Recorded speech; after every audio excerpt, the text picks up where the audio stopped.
Batam TV, Inspirasi Kepri.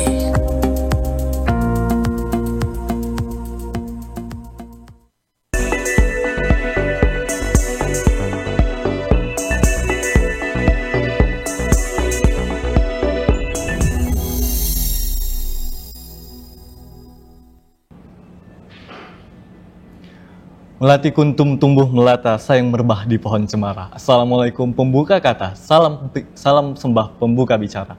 Assalamualaikum warahmatullahi wabarakatuh, salam sejahtera. Halo pemirsa Batam TV, kembali lagi bersama saya Teja Maulana Hakim di program UIB EduTalk menginspirasi masa depan Anda. Bagaimana kabarnya pemirsa pada hari ini?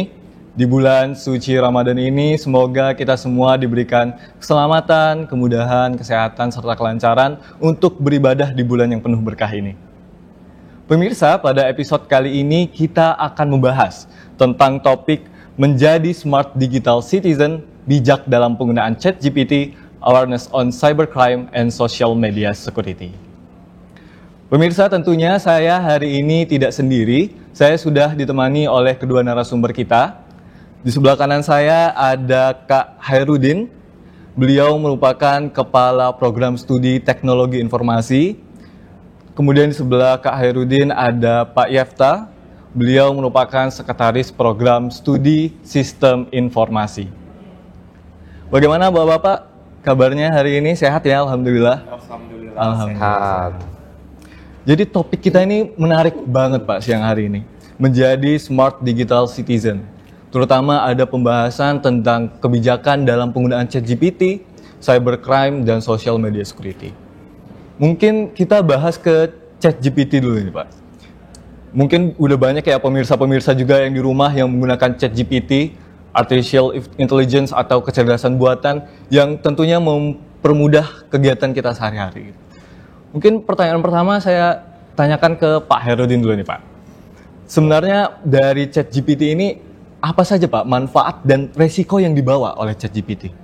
Oke, menarik sekali ya pertanyaannya. Jadi dengan adanya ChatGPT sekarang itu sangat mempermudah ya kehidupan kita. Betul. Apalagi kalau kita di bidang akademisi itu, misalkan kita ingin mencari pengertian, ingin membuat artikel gitu ya, tinggal kita cari di ChatGPT. Tetapi, nah di sini kan ada resikonya juga ya.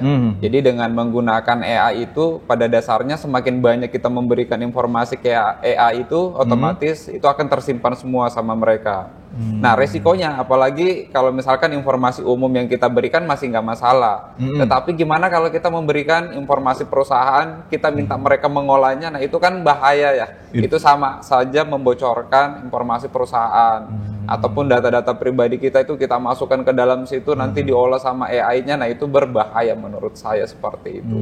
Jadi kita nggak bisa secara mentah-mentah gitu ya Pak ya, memberikan semuanya ke AI ini untuk mengerjakan sesuatu gitu, nggak bisa ya Pak? Betul, karena kalau misalkan kita, oke di dunia pendidikan mungkin itu masih masih terbuka ya. Tapi kalau misalkan kita bekerja di suatu organisasi, kemudian informasi-informasi organisasi itu kita masukkan ke AI, kemudian mereka proses, nah itu berbahaya. Jadi biasanya itu memang dibutuhkan seorang IT untuk bekerja di perusahaan itu yang memang ahli di bidang artificial intelligence. Gunanya untuk apa? Agar mereka membuat AI-nya sendiri dan itu hanya digunakan di organisasi itu biar lebih aman. Tapi kalau dalam penggunaan ChatGPT ini juga sering kali ya Pak kita lihat ya, orang-orang malah jadi malas lagi nih untuk berpikir gitu. Jadi langsung menggunakan AI, itu gimana Pak pandangan Bapak? Nah betul sekali, jadi apalagi anak zaman sekarang ya, kadang-kadang itu suruh membaca kelihatannya malas gitu ya. Betul. Nah dengan adanya AI itu mereka tinggal masukkan aja udah keluar itunya jawabannya gitu. Tapi kita harus tahu bahwa dengan menggunakan artificial intelligence itu seperti ChatGPT atau sejenisnya, itu belum tentu jawaban yang diberikan itu valid. Jadi memang kita juga harus melihat ya, atau memvalidasi lagi apakah jawaban yang diberikan ini benar atau enggak. Terkadang misalkan nih kita memanfaatkan AI untuk membuat tugas gitu ya. Kadang-kadang kan kita bisa minta AI-nya carikan dong saya referensinya. Nah itu kita harus validasi, benar nggak sih referensi itu ada pada saat kita cari di internet. Bisa saja kan nggak ada, ternyata itu referensi fiktif misalkan seperti itu. Nah, hal-hal yang seperti itu yang harus kita antisipasi ya. Jadi tidak semerta-merta itu kita cari di ChatGPT, kemudian pindahkan ke Word gitu ya, jadi gitu. Nggak bisa, kita harus baca lagi, kita harus validasi lagi sehingga apa yang kita sampaikan nanti itu memang informasinya akurat. Bahkan istilahnya berarti kecerdasan buatan juga terkadang bisa membuat kesalahan ya Pak ya? Betul sekali, karena itu memang dia dilatih. Mungkin berbeda ya kalau manusia gitu ya. Kalau kita kadang-kadang kan masih bisa memiliki apa namanya rasional ya. Kita bisa melihat ini betul atau enggak. Mereka kan memang berdasarkan mesin gitu ya. Bisa saja kalau kita tidak memvalidasinya itu bisa memberikan jawaban yang salah. Jadi ibaratnya itu dia anak kecil yang harus masih diajarin gitu. Karena kita bisa kasih tahu nih, ini salah nih. Jadi dia nanti akan belajar lagi untuk memperbaikinya. Jadi tidak semerta-merta kita tanya, kita ambil, kita sebar. Menarik. Berarti memang kecerdasan buatan juga tidak bisa kita percayai 100% ya Pak? Betul sekali. Bisa jadi ada misinformasi gitu ya. Betul yang sekali. diberikan. Ini menarik banget. Mungkin kita ke Pak Yefta. Terkait tadi Pak, ini kan ada misinformasi ataupun terkadang informasi yang diberikan ChatGPT itu tidak sesuai begitu. Bagaimana Pak kita membedakan informasi yang valid dan hoax ketika menggunakan ChatGPT? Ya tentu kalau mau membedakan itu yang pertama kita sendiri harus mengerti apa yang kita tanyakan ke ChatGPT. Jadi ChatGPT itu sering disalahartikan bahwa mesin ini tahu segalanya gitu. Nah itu harus kita jangan menganggap mesin itu tahu segalanya. Kita juga harus menggali informasi terlebih dahulu dari sumber-sumber yang valid. Baru kita tanyakan ke ChatGPT dan kita bandingkan. Jadi fungsinya itu untuk membantu, bukan untuk semuanya ditanyakan ke sana. Ya, walaupun ada beberapa data yang memang sifatnya dia harafiah gitu ya. Jadi misalkan ditanyakan 1 tambah 1, pasti ChatGPT jawabannya benar, 2 tambah 2. Tapi kalau datanya semakin kompleks, nah kita perlu ada data pembanding dari sana yang bisa menopang apa yang disampaikan oleh ChatGPT. Gitu. Berarti kecerdasan buatannya ChatGPT ini harus diberikan contoh terlebih dahulu ya Pak ya, biar tidak ada misinformasi ataupun hal-hal yang tidak diinginkan dari punya data pembanding. Data pembandingnya. Kalau bagaimana kalau dengan terkadang kan ChatGPT ini kalau kita berikan suatu prompt ataupun suatu komen, terkadang kan jawabannya itu sangat jauh berbeda kali dengan yang kita inginkan gitu. Itu bagaimana Pak cara mengatasinya? Nah itulah kenapa kita bisa tahu kok berbeda ya dengan yang kita inginkan, kok bisa tahu kita gitu. Nah karena kita sendiri sudah punya informasi yang lebih lengkap dari ChatGPT. Nah makanya itu penting. Jadi kalau ChatGPT itu kalau kami para dosen itu membantu untuk membuat kerangka. Tapi dari kerangka itu bisa kita kembangkan dan kita cek dulu kebenarannya. Jadi jangan mentah-mentah terima semuanya dari ChatGPT. Sekali lagi kalau datanya sederhana, ChatGPT saya bisa yakin itu 95% ke atas kebenarannya. Tapi kalau datanya semakin kompleks, itu semakin turun. Karena kan mesin berarti harus mengolah semakin banyak. Makanya kalau kita menjadikan ChatGPT sebagai pemberi informasi pembanding, itu lebih baik daripada kita mentah-mentah terima semuanya dari ChatGPT. Berarti memang ChatGPT ini bisa dibilang memang hanya sebagai asisten ataupun pembantu kita dalam riset ya Pak ya. Tetap melakukan riset harus dari kita sendiri. Ya, betul. Baik. Tapi kalau dalam penggunaan ChatGPT ini Pak, apakah ada etika-etika yang harus diperhatikan? Kalau melihat ChatGPT-nya sendiri, mereka punya aturan. Jadi kalau kita taruh kata-kata yang tidak pantas, terus kemudian kita meminta sesuatu yang melanggar norma gitu, mereka sudah ada aturan sendiri dan ChatGPT biasanya dari prompt sendiri mereka menolak dengan kata-kata halus.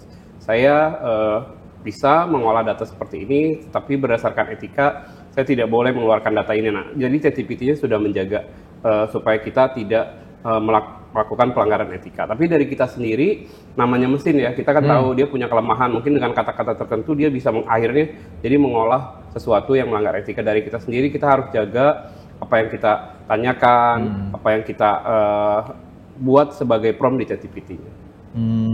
Kalau dilihat dari sisi etika ini kan Pak, di bidang akademik juga, saya kan juga kebetulan mahasiswa. Kami kan banyak menggunakan ChatGPT ini sebagai pembantu lah untuk tugas, gitu, asistensi untuk tugas. Sebenarnya kalau dilihat dari sisi penggunaan teknologinya, apakah itu bisa dibenarkan Pak? Nah, jadi sekarang kan ChatGPT sudah tidak bisa dihindari. Jadi sebagai mahasiswa tentu tahu dulu kita ada cek plagiasi dengan Turnitin. Nah tapi sekarang ada cek berikutnya, cek AI checker namanya. Jadi memeriksa seberapa banyak AI ini digunakan. Nah jadi kalau di dalam akademis itu tergantung biasanya dari kampusnya. AI checker itu boleh dipakai, misalkan dia taruh boleh AI tapi 20%, 80%-nya harus ketik sendiri, human prompt gitu, bukan AI prompt. Nah jadi tergantung kalau dalam akademis tentu kita tidak bisa bilang oh tidak boleh digunakan, bisa tapi ada batasnya. Jadi mungkin kalau beberapa kampus ada yang 20%, ada yang 15%, bahkan ada kalau kita lihat ada yang 5% saja boleh AI-nya gitu. Itu tujuannya untuk jaga mahasiswa supaya ilmu yang didapat itu benar-benar mahasiswanya mengerti gitu ya, bukan dari mesin. Jadi kalau menurut Bapak sebenarnya ChatGPT ini banyak manfaatnya atau banyak mudaratnya nih Pak? Banyak keburukannya ini? Sama lah seperti waktu internet di awal itu kan diluncurkan gitu ya. Orang berpikir wah dengan ada internet informasi semakin bebas. Jadi berpikir ada beberapa pemikiran bahwa internet itu wah bahaya nih, bisa dipakai untuk bahaya gitu. Nah tapi ChatGPT juga sekarang seperti itu. Itu bahaya loh gitu. Kalau dipakai nanti semua data, tadi Pak Herudin sudah menyampaikan bagaimana data bisa bocor, bisa apa gitu. Tapi kalau kami mengandaikannya seperti sebuah pisau. Jadi kalau pisau itu kalau di tangan seorang chef, dia bisa menghasilkan makanan yang enak gitu. Tapi di tangan anak-anak dia bisa bahaya. Jadi sama ChatGPT juga tergantung kita menggunakannya untuk apa gitu. Paham. Tapi kalau dilihat dari sisi manfaatnya juga ada, dilihat dari sisi sangat banyak, sangat membantu. Banyak ya, Pak. Dilihat dari sisi mungkin kerugian-kerugian yang bisa ditimbulkan juga ada gitu. Jadi memang kebijakan seorang pengguna dalam menggunakan ChatGPT itu memang sangat diperlukan ya, Pak. Betul sekali. Wah, Pak Herudin ada tambahan lagi, Pak? Iya sih, tadi udah jelas juga ya bahwa memang ya kembali lagi sih ke penggunanya ya, itu mau digunakan untuk hal yang positif atau negatif. Karena tools ini memang sangat powerful, ya kalau salah digunakan ya hasilnya bisa berbahaya, tapi kalau digunakan untuk hal yang bermanfaat itu pasti hasilnya sangat bermanfaat gitu ya, bahkan sangat mempermudah kita gitu. Bahkan kalau kita lihat ya di dunia sekarang ini, banyak konten kreator semuanya udah memanfaatkan AI gitu ya, bisa menghasilkan banyak penghasilan gitu ya. Tapi mungkin juga banyak juga yang memanfaatkan itu untuk hal yang tidak baik, seperti itu. Jadi ya kembali lagi ke kitanya gitu ya, seperti itu. Cara kita membatasi penggunaan AI berarti ya Pak ya. Ya. Jangan sampai kita malah terlena gitu ya dengan AI, jadi 100% mengandalkan AI malah jadi malas berpikir gitu ya Pak ya. Betul sekali. Menarik Pak, tadi kan di AI juga ada yang namanya keamanan tadi ya, sekuritas tadi. Betul. Mungkin kalau dalam sekuritas ini atau cybercrime dalam internet ini apa aja Pak yang sering-sering terjadi? Oke, ini sangat menarik juga ya. Kalau sekarang itu kan sudah berbicara tentang teknologi, nah itu otomatis pasti keamanan itu tidak bisa dihindari gitu ya. Bahkan semakin canggih teknologinya, ya semakin canggih juga nih penyerangannya gitu ya. Apalagi tadi kita sudah berbicara menggunakan AI, ChatGPT. Bisa saja pelaku ancaman itu mencari caranya gimana supaya kita bisa melakukan tindak kejahatan lewat teknologi. Itu ChatGPT nanti bisa keluarin juga tuh jawabannya gitu ya. Nah, mungkin salah satunya yang paling banyak terjadi itu adalah kayak phishing. Mungkin Teja pernah nggak dapat informasi di WA dapat iming-iming hadiah dari bank ya, gitu klik ya. Link, ya. Nanti ada linknya tuh. Ya, benar. Atau apalagi kita mungkin yang kerja gitu ya, atau mungkin ya rekan-rekan semua punya email gitu ya. Pasti banyak tuh iklan. Nah, kadang-kadang tuh ada link. Nah, itu juga kalau kita tergiur gitu ya, kita mengisi itu, bahkan itu kayak misalkan ke sosial media, kita diminta reset password gitu ya, habis itu kita klik linknya itu, halamannya itu sama persis kayak Instagram, sama persis kayak Facebook gitu ya, atau biasa kalau diarahkan ke bank, sama persis halamannya itu halaman website banking gitu, tapi sebenarnya itu bukan gitu. Jadi pada saat kita masukin username password kita atau data-data kita, nanti mereka tuh pintar baru ngarahin ke website yang aslinya gitu. Jadi kayak kita tuh seolah-olah nggak tertipu, tapi sebenarnya tuh data kita udah diambil sama mereka. Nah kemudian yang kedua yang menarik nih, belakangan ini kan suka dapat tuh di grup WA ada APK gitu ya. Undangan Pak biasanya. Undangan Iya. gitu ya, nanti diklik undangannya ke install APK di Android gitu. Iya, Android nih yang banyak kena nih karena dia APK gitu ya. Nah itu otomatis masuk ke handphone kita dan itu bisa bekerja di balik layar. Nah itu biasanya kita sebut dengan kategori malware ya. Jadi data-data kita dapat OTP itu mereka bisa lihat. Pokoknya apa yang kita lakukan di handphone kita itu kerekam gitu. Semua aktivitas apa ya? Aktivitasnya kerekam seperti itu. Kalau dulu namanya keylogger ya. Jadi apa yang kita ketik itu si pelaku kejahatan itu tahu. Nah kalau sekarang kan canggih ya. Sekarang kan semuanya pakai handphone gitu ya, pakai Android gitu. Nah jadi teknologinya itu diubah. Jadi diarahkan ke handphone. Jadi apa yang kita aktivitas di situ otomatis ke record. Misalkan sampai saldo di rekening kita tuh bisa Kuras ya, Pak, ya? dikuras gitu karena dia tahu OTP kita, dia bisa login menggunakan data yang diambil dari handphone kita seperti itu. Ini menarik Pak. Berarti kalau coba saya sambungkan dengan kecerdasan buatan tadi apa ya? Dengan ChatGPT tadi. Sebenarnya bisa nggak Pak? Kita kayak masyarakat biasa mungkin atau orang yang memang paham teknologi iseng bilang ke ChatGPT buatkan saya malware atau buatkan saya bilangnya saya meretas sebuah orang gitu dengan orang, itu bisa Pak atau? Nah itu menarik ya, jadi mungkin kalau kita secara langsung minta ke ChatGPT kata Pak Yipta tadi kan itu pasti biasanya nanti akan diblok. Tapi kalau kita bisa tahu step by stepnya pelan-pelan, buatkan saya script untuk mengenkripsi file A gitu ya. Nah itu mungkin lebih cocok ke cara kerjanya ransomware ya. Kalau kita kan tadi kita berbicara phishing gitu ya. Nah yang berikutnya itu ada satu lagi namanya ransomware. Nah ransomware ini biasanya itu sering menyerang komputer kita gitu ya. Jadi datanya itu dienkripsi. Habis itu kalau kita mau buka enkripsinya kan kita harus minta harus bayar ke orang itu baru kita dikasih passwordnya. Nah mungkin ini yang paling gampang saya contohkan kalau kita menggunakan AI. Jadi paling gampang kita minta ChatGPT, anggaplah saya seorang mahasiswa teknologi informasi, saya punya tugas nih membuat aplikasi untuk mengenkripsi data. Dibuatin tuh nanti skripnya tuh, tinggal dijalanin di tools programming, nanti jadi suatu file gitu ya. Nah tinggal gimana caranya supaya file itu bisa kita kirim ke komputer-komputer orang supaya pas dia klik, datanya itu langsung keenkripsi semua. Langsung terkunci. Bisa seperti itu. Jadi ya kayak tadi ya. Jadi AI-nya ini ada dua sisi. Kalau tadi orang yang menggunakannya itu menggunakan sisi yang jahat, kayak tadi tuh dia bisa bikin program, bisa bikin code yang dapat membahayakan orang lain. Memang berarti kebijakan pengguna itu sangat-sangat diperlukan ya Pak ya dalam menggunakan kecerdasan buatan ya. Tadi kan ada ransomware, ada malware.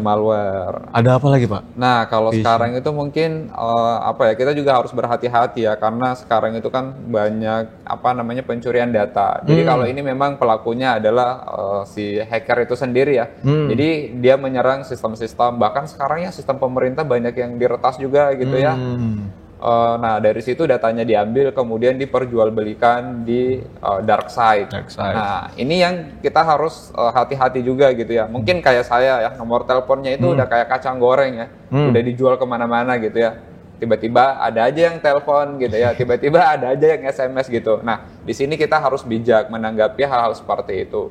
Kalau memang kita tidak merasa membutuhkan orang itu atau tidak pernah menghubungi orang itu meskipun dia mengiming-imingkan kita sesuatu hal yang bagus gitu ya, langsung di blok aja gitu ya. Apalagi sekarang kalau kita lihat di Android itu kan juga sudah punya banyak aplikasi ya untuk mendeteksi nomor-nomor yang suka melakukan penipuan gitu ya, atau suka melakukan spamming gitu ya. Ya udah diabaikan saja. Cuman kadang-kadang kan mungkin kita lagi sibuk gitu ya, tiba-tiba angkat gitu ya, kebawa pula gitu suasana gitu ya. Jadi ya itu dari balik lagi ke kitanya gitu ya. Jadi kalau menurut saya memang kalau memang kita tidak membutuhkan itu, tidak pernah merasa menghubungi orang itu, ya sudah. Kalau misalkan memang yang menghubungin kita itu orang bank gitu ya. Kalau memang kita perlu kan nanti kita bisa ke banknya sendiri gitu ya, mengurusnya gitu ya. Nggak usah lewat jalur telepon, ya, karena kita nggak tahu yang nelpon ini bener nggak sih orang dari banking ya, atau bukan gitu ya. Seperti itu. Jadi memang bahaya sih sekarang. Karena saya mengalami itu ya, sering tuh diteleponin dengan nomor yang ini. Dapat dari mana nomor saya gitu ya, udah kayak ayam goreng gitu ya, dijual di luar sana gitu. Tapi kalau misalnya Kak, saya menjadi korban ya dalam phishing atau hacking, Apa Kak langkah-langkah yang harus saya lakukan? Nah, jadi supaya sebetulnya sih sebelum kita jadi korban ya, mungkin kita mengantisipasi dulu gitu ya.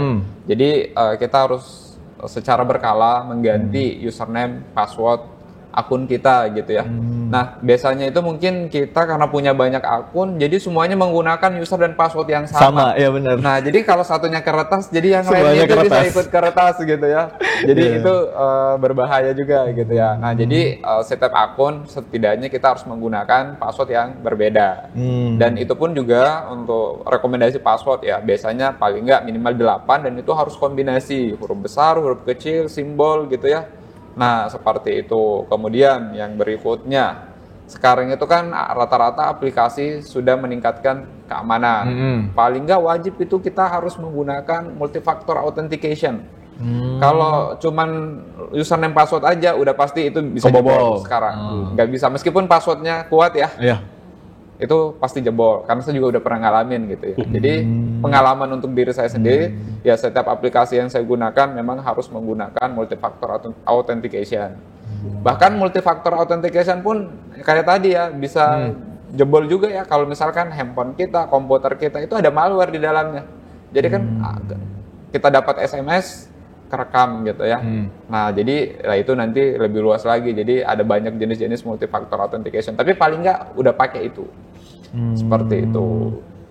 Tapi kalau misalnya kita pengen melaporkan ke pihak yang berwenang itu bisa nggak Kak? Nah, itu bisa. Jadi sebenarnya pemerintah itu punya ini ya, layanan yang memang kalau kita mengalami hal seperti itu, kita bisa lapor gitu ya. Salah satu layanannya itu kan lapor.go.id. Itu memang layanan yang disediakan pemerintah. Atau kita bisa lapor, ya paling dekat mungkin kita ke kantor polisi, membuat pengaduan bahwa kita mengalami hal yang misalkan penipuan segala macam, itu bisa dilaporin.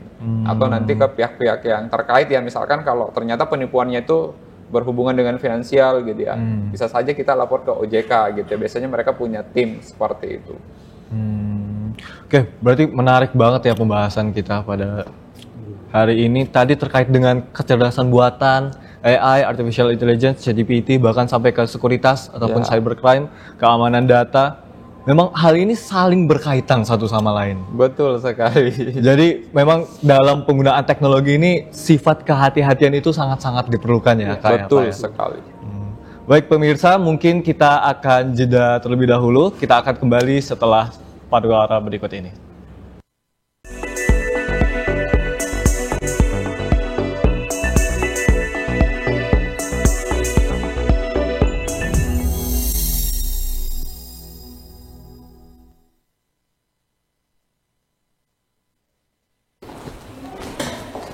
Selamat datang Dewi.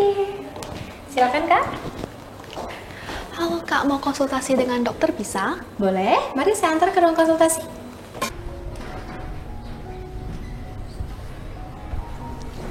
Penjaga Kak. Iya. Selamat datang di Astana Guest di Hotel Ibu, ada yang bisa dibantu? Halo Kak, saya mau pesan kamar untuk staycation selama 1 minggu. Oh, boleh Kak. Halo, dengan Cindy. Perkenalkan saya Dr. Jenny ya. Boleh saya tahu keluhannya apa? Katanya agak asing ya. Kalau boleh tahu, kamu kuliah di mana ya? Kuliah di UIB. Nah, pas banget nih. Khusus semua warga UIB, kamu bisa nikmati banyak benefit di mitra-mitra UIB seperti di Balison, Kamu bisa dapat diskon sampai 10%. di Astana Goya City Hotel. Kamu bisa dapat harga spesial di semua tipe kamar. Di sini dapat apa aja sih, Dok? Dapat free konsultasi, dapat diskon untuk treatment, dan produk MD Lab. Tunggu apa lagi? Nikmati semua benefit bersama mitra-mitra UIB sekarang. Mau kamu mahasiswa, dosen, staf, bahkan alumni, cukup bawa kartu tanda pengenal bahwa kamu adalah warga UIB dan Gold Card jika kamu adalah alumni, kamu langsung bisa nikmati semua benefitnya.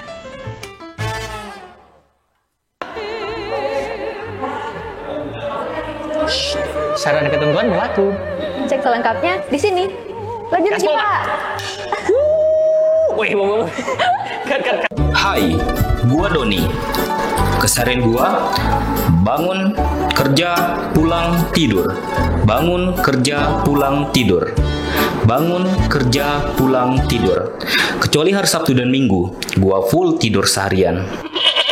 Itu udah gua lakuin selama 7 tahun. setelah lulus sekolah.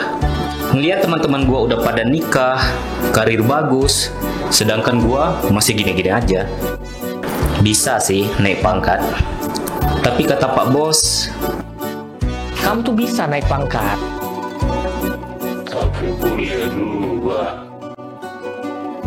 di umur gue yang sekarang, kelamaan bagi gue ngabisin waktu 4 tahun buat kuliah. Ada gak ya kuliah yang bisa dapat gelar tanpa harus kuliah selama 4 tahun? Ada, RPL UIB jawabannya. Kuliah cepat, terjangkau, dan modal pengalaman kerja melalui program rekognisi pembelajaran lampau UIB. Konversikan pengalaman kerja kamu dan lanjutkan sisa tahun kuliahnya saja. Tunggu apa lagi? Daftar sekarang juga. Untuk informasi lebih lanjut, hubungi WhatsApp kita ya.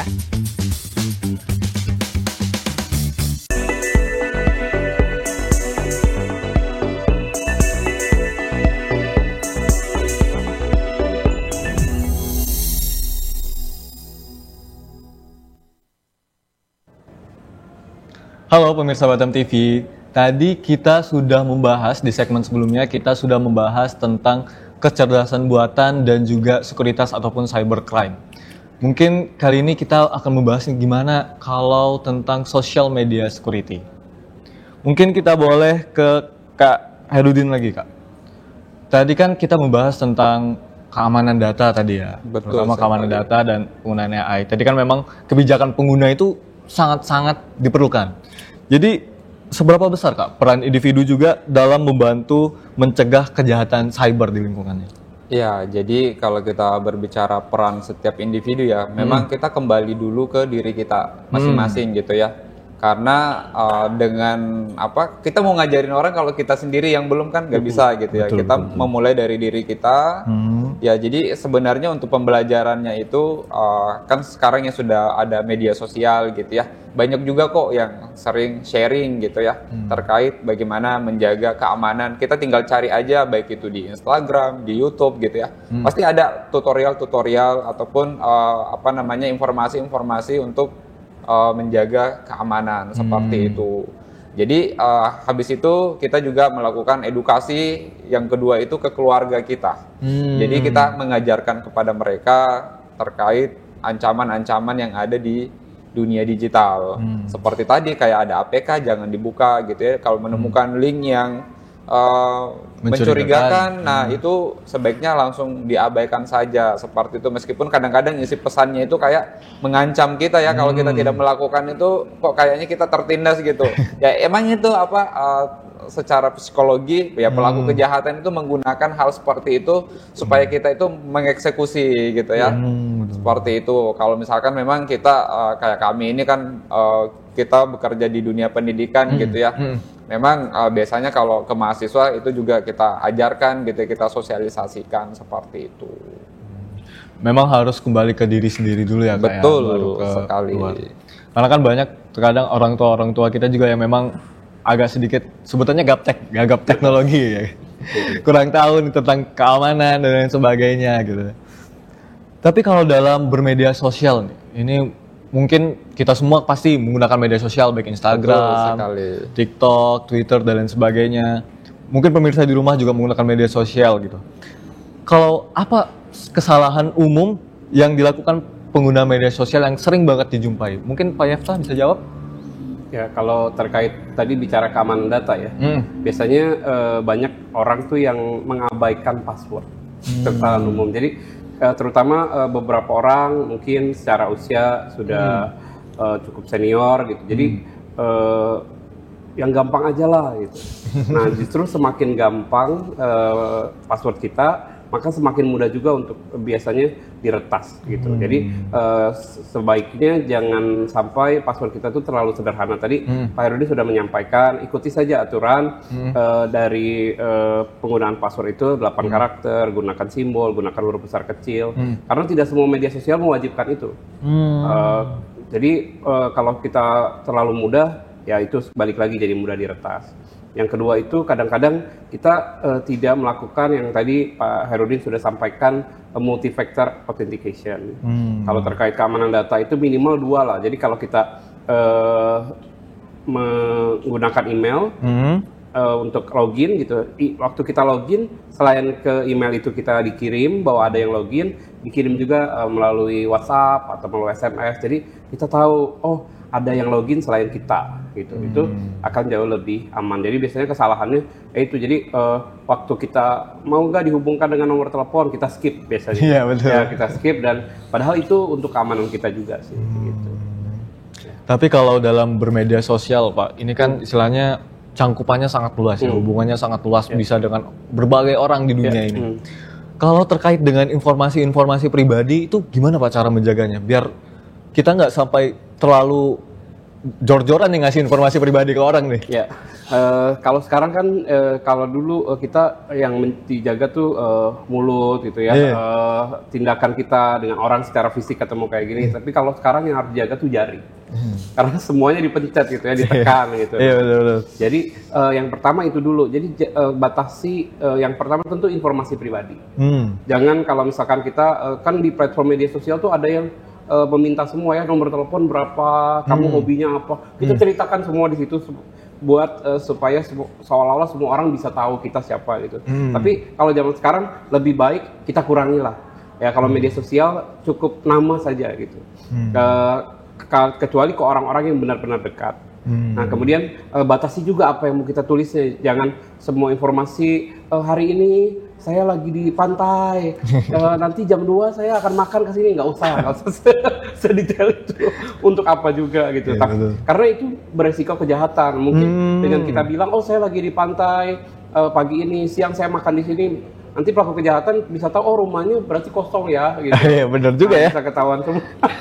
Nah itu bisa bahaya lah. Kurang lebih jaga apa yang kita sebarkan sebagai informasi. Yang kedua juga kita menjaga bagaimana informasi itu kita terima. Menarik. Tapi kan kalau dalam media sosial ini ya Pak ya, tadi kan terkait biasanya memang mendaftar tuh ada tuh nanya hobinya apa dan sebagainya, dan aktivitas media sosial itu kan memang diawasi sama platformnya. Dan terkadang ada berbagai macam iklan-iklan yang muncul nih. Karena iklan-iklannya clickbait. Nah, itu gimana itu Pak? Nah iklan sekarang itu mereka sudah dihubungkan dengan satu sistem pintar, itu pakai AI juga. Jadi contoh kita banyak nih lihat di satu media sosial tertentu, kita lihat sepatu gitu. Nah dengan email yang sama di media sosial kita gunakan di marketplace gitu ya, di e-commerce gitu. Nah maka di e-commerce itu akan secara otomatis dia tawarin sepatu. Oh dia akan banyak tawarin sepatu. Nah jadi semakin banyak kita menggunakan email ke berbagai platform, itu semakin terhubung dan dia akan tahu bahwa kita butuh sepatu gitu ke semuanya. Jadi kita batasi juga untuk pakai email yang sama. Kalau misalnya bisa pakai email yang berbeda, lebih baik kayak gitu ya. Terus di dalam fitur media sosial sekarang ada namanya ad privacy. Jadi kita bisa batasi juga iklan apa sih yang lebih tepat buat kita. Karena sekarang tuh saya baru beberapa hari ini coba, sudah tidak bisa diblok ad-nya.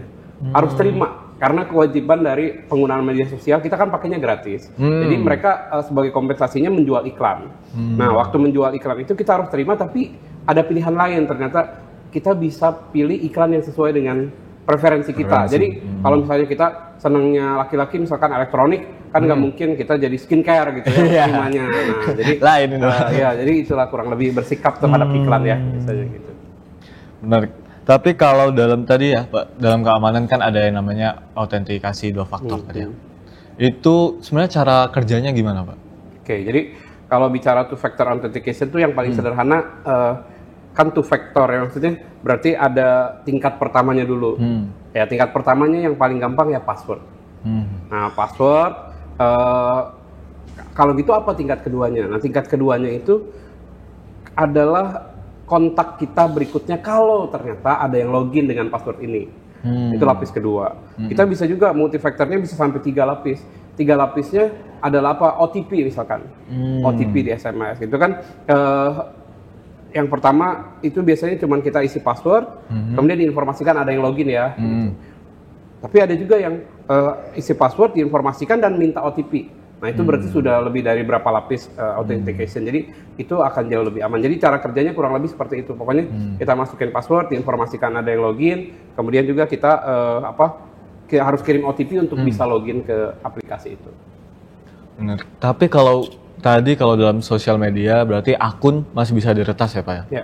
Email juga akun masih bisa diretas ya Pak? Tapi kalau nomor telepon ini resikonya apa Pak? Apakah hanya penyebaran?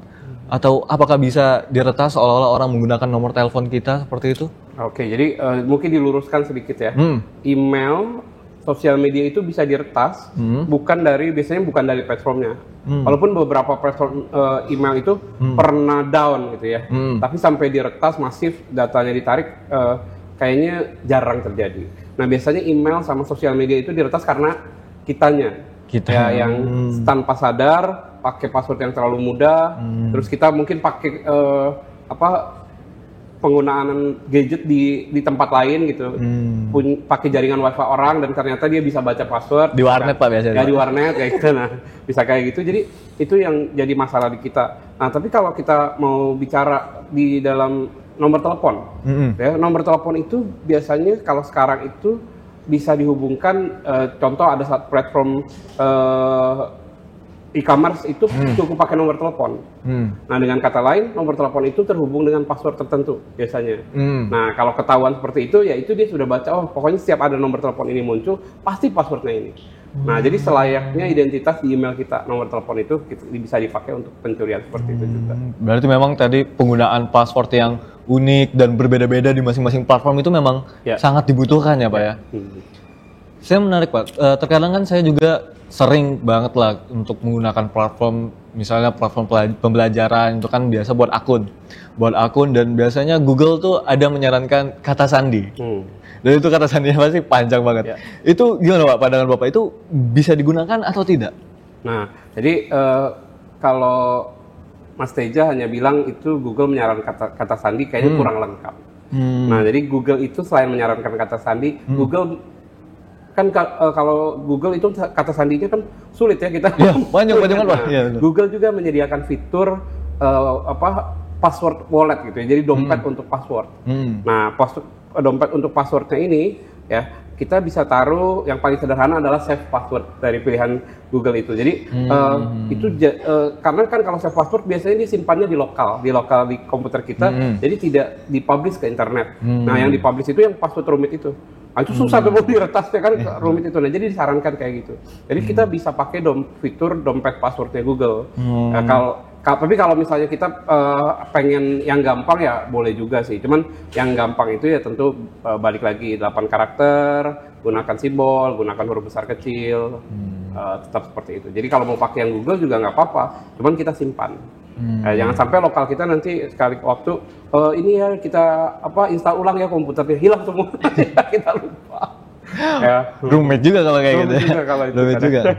Saya ada tambahan satu Teja terkait masalah tadi. Apa itu Kak? Jadi ada namanya social engineering. Jadi kalau kita berbicara social engineering ini sebenarnya tidak berhubungan terlalu teknis ya bagaimana seorang hacker meretas, tapi ini menggunakan pendekatan sosial. Kayak tadi nih passwordnya udah disimpan di lokal gitu ya. Anggaplah Teja gitu ya. Saya dekatin Teja gitu. Kita ngobrol-ngobrol.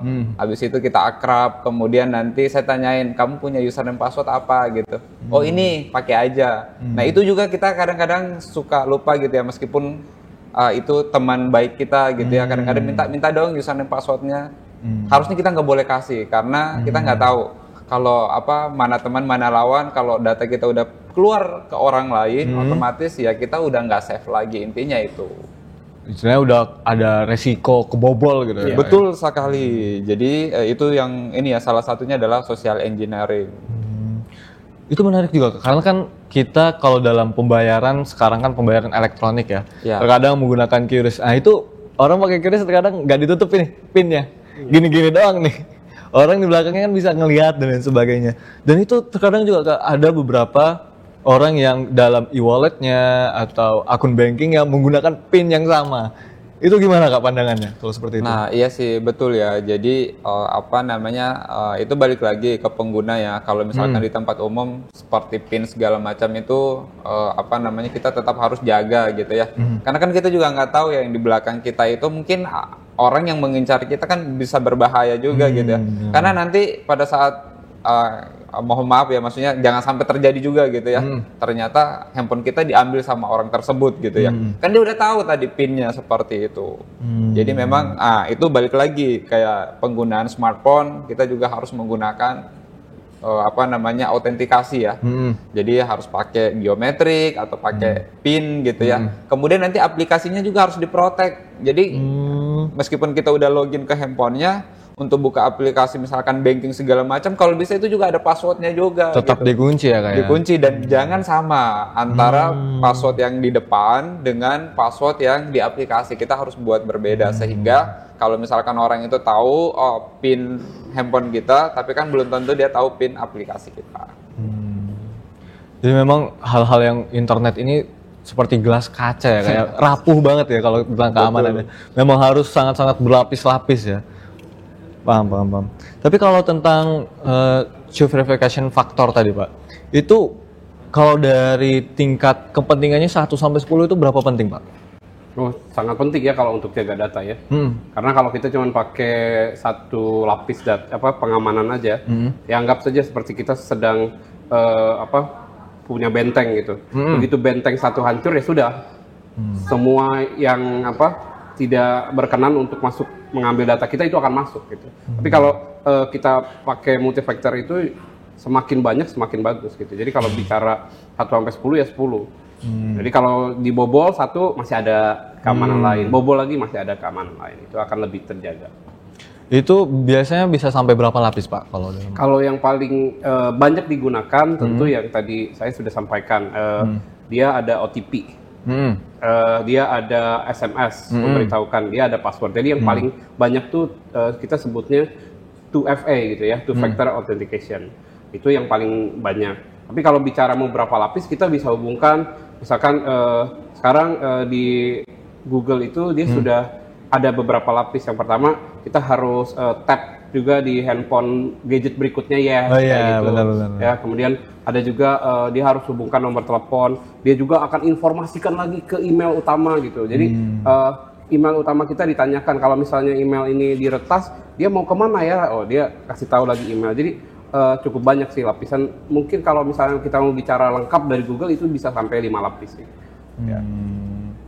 Berarti memang keamanan dalam sosial media ini memang sangat-sangat harus diperhatikan ya Pak ya. Betul. Karena banyak informasi-informasi penting, krusial yang bahkan terkadang kan email juga kan ada akun-akun banking juga ya di situ ya. Betul. Akun-akun e-wallet yang memang sangat-sangat harus dijaga ya. Betul. Tapi bagaimana nih Kak kalau kita berbicara tentang peran generasi muda nih dalam menjaga sekuritas keamanan data, dari cybercrime dan social media security itu bagaimana Kak? Nah, ini sih memang yang jadi PR besar ya buat kita semua ya. Jadi memang sekarang itu perlu ya edukasi. Jadi nggak cuma di perkuliahan aja ya.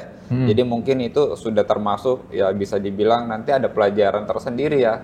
Atau nanti mungkin bisa di-embedded misalkan ke pelajaran kayak kewarganegaraan. Jadi memang sudah mulai berbicara ke sana karena memang itu ya kita yang pertama kan kebetulan memang sudah di Indonesia sudah ada aturannya gitu ya bagaimana tentang perlindungan data pribadi. Tapi kan sampai sekarang juga kenyataannya kalau kita lihat ya masih banyak juga aplikasi-aplikasi yang jebol gitu ya bahkan sampai pelaku kejahatan itu mempublishnya gitu ya ke media sosial atau ke online gitu. Kita sebagai warga negara juga tahu gitu ya bahwa aplikasi ini diretas gitu kan. Nah itu sih jadi ya mulai dari mungkin ya pendidikan dasar ya itu sudah harus aware dengan hal seperti itu karena kalau kita lihat sekarang itu anak kecil aja udah pada main gadget gitu benar banget Kak. Nah itu berbahaya juga sebenarnya pada dasarnya kan anak kecil kan sebetulnya ya belum bisa untuk menggunakan seperti itu.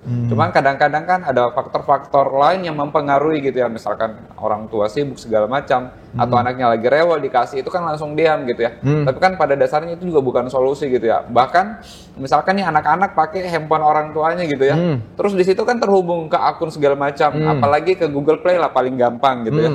Nanti anaknya bisa beli aplikasi ABC gitu ya, kan kasihan juga tagihan nanti bengkak juga gitu.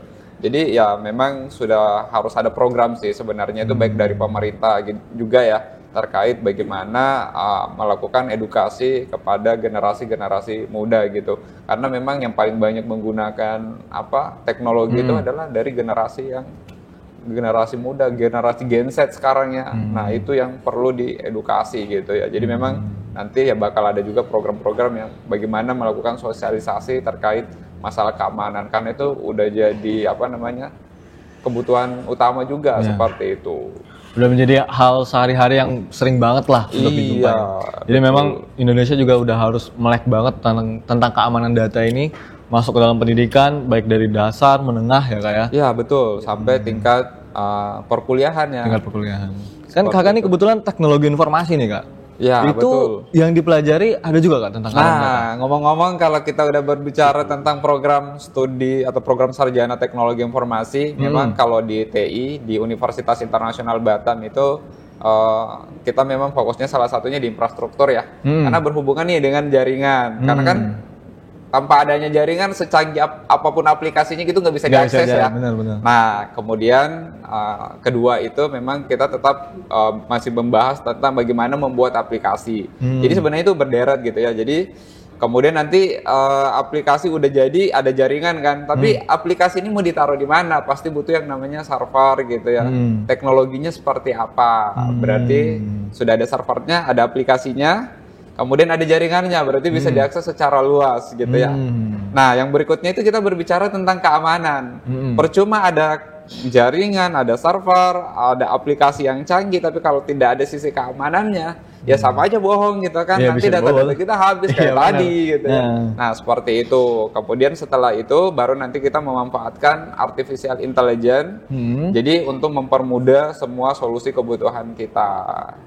Nah, itu kalau di teknologi informasi. Mana tahu nanti rekan-rekan semua ada yang berminat kuliah di teknologi informasi UIB ya. Nah, kayak tadi tuh kita belajar jaringan, belajar servernya, belajar cyber security-nya, sampai nanti belajar ke artificial intelligence-nya. Berarti kalau dibilang peran generasi muda tadi ya kayak masuk banget ya kalau memang kita masuknya itu ke prodi teknologi informasi. Betul sekali, seperti itu. Tapi kalau dari sisi sistem informasi nih Pak, ada nggak Pak sesuatu yang berkaitan dengan keamanan data tadi?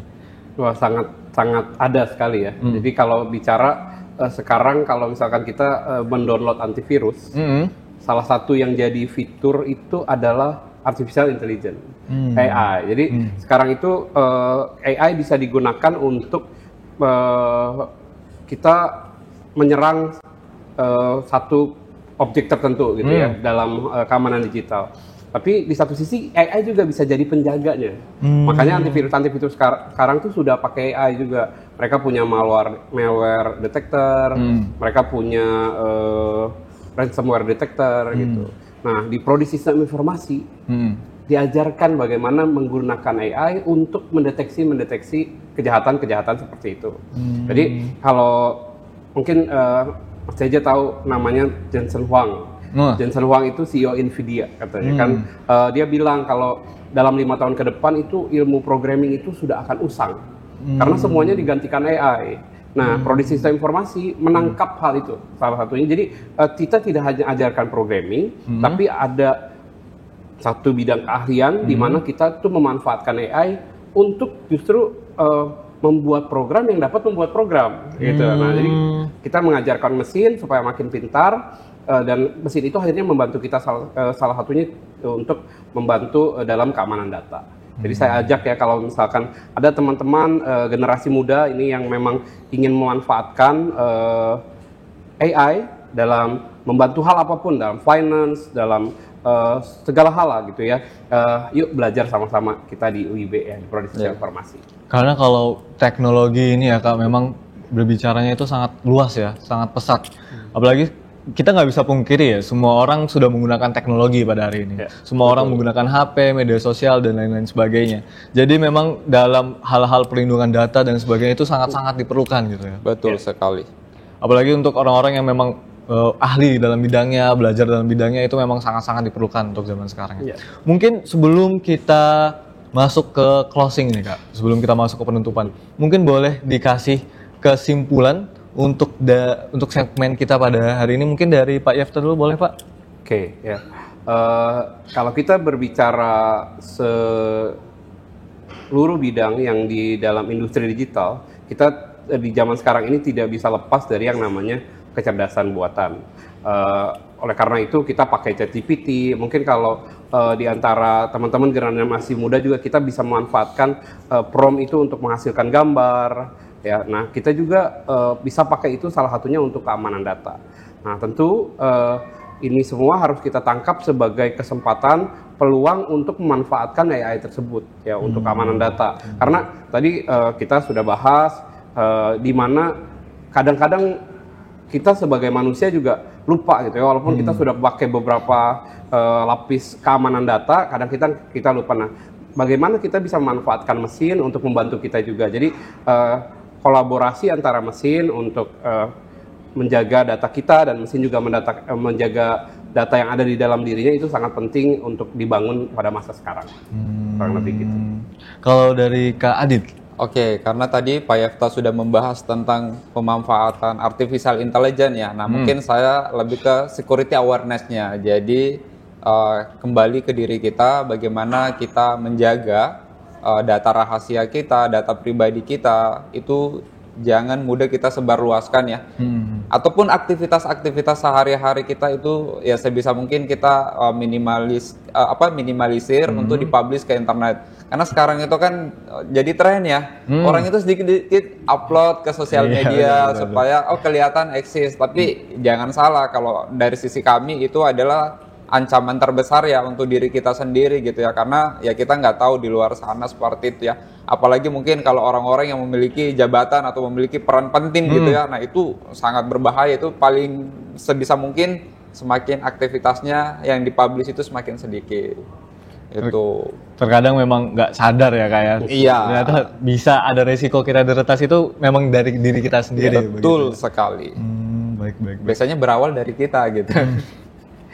Ya, memang menarik banget ya pemirsa pembahasan kita pada hari ini terkait dengan tadi kebijakan dalam penggunaan ChatGPT, awareness on cybercrime, and social media security. Gimana caranya kita itu waspada terhadap penggunaan teknologi, apalagi soal keamanan, di mana semua data-data pribadi dan data-data penting disimpan di dalam suatu email ataupun di dalam suatu nomor telepon dan lain-lain sebagainya. Jadi mungkin bagi pemirsa-pemirsa yang di rumah nih, yang bingung nih nanti kuliah mau ngambil jurusan apa ya gitu. Ambil aja program teknologi informasi, program studi teknologi informasi atau program sistem informasi. Karena teknologi yang makin berkembang ke depannya pasti makin banyak dibutuhkan untuk staff-staffnya, teknisi-teknisinya itu makin sangat dibutuhkan. Jadi mungkin itu saja dari saya pada hari ini. Ada sedikit pantun. Dari Kedah ke Pekansari, beli swasta di Kala Tinggi. Selesai sudah tugasan kami, di lain masa bersua lagi. Sekian dari saya, wassalamualaikum warahmatullahi wabarakatuh. Waalaikumsalam.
kasih. Anda sudah menyaksikan program UIB EduTalk, kerjasama Universitas Internasional Batam dan Batam Televisi. Batam TV, inspirasi Kepri.